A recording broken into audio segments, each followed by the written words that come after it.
Hello YouTube, it's today. It's Apple's International Developer event, finally at Worldwide Developer Conference 2023.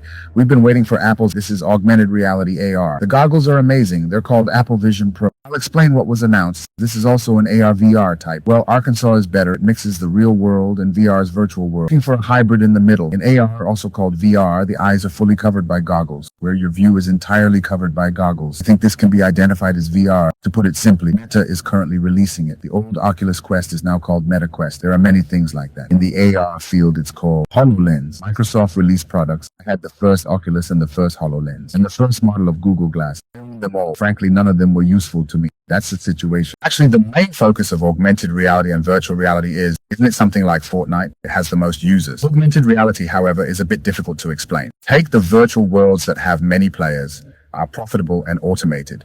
That's the gist. As for augmented reality, Apple's been involved for a while. We've probably agonized over what to do and how to do it, but finally decided to reveal it as a product. It's priced at $3,499, translates to around 480,000 or 490,000 yen, making it a highly expensive device. The same goes for HoloLens, and the first Oculus was similar. That was the impression. So it's pretty decent. Some speculated that Apple's stock was dipping due to the high price, but I believe it's temporary. So the good news, Apple has announced these augmented reality goggles. Now I'd like to discuss the announced specs.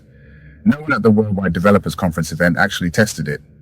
There's only one prototype device, and it still needs more time to evolve into a product. The prime feature is the goggle part, which is what you'd call semi-transparent. You can fully obscure your vision, but that depends on the toggle operation. If you can determine how transparent you want it to be, you can fully track the eye or the inverse. It's nearly visible to those on the sea surface, not just the ones wearing it. In this manner, one of its features is that the field of view can be controlled. Another feature is its design for operation using gestures, voice, among other things. Interestingly, these goggles have sensors attached in various parts. Isn't it exhausting to keep raising your hands for operations? Even with your hands down, you can perform tasks by making specific gestures.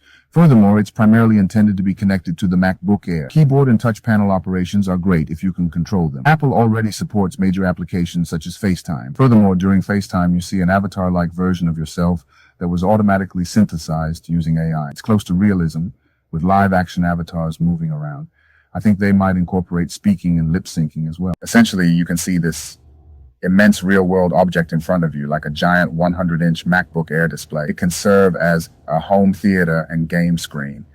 That's Apple's new vision, right? It's labeled professional, implying it's not intended for regular consumers. Excuse me, I meant earphones. They've kind of become this strap thing I've had for a while now. People say it's soft, yet it's still a goggle-type gadget. It would seem unrealistic to walk around wearing it unless it's the size of Google Glass. The chances of it becoming widespread are low. However, it's still in its early development stages. What's distinct about Apple's recent products? They're durable and well conceived. It's a bit of a throwback, but there was a time when some Apple products didn't quite hit the mark. As for this Apple Vision Pro, it's too early to tell the outcome. With that said, I'll wrap up today's discussion about the newly unveiled Apple Vision Pro. Cheers.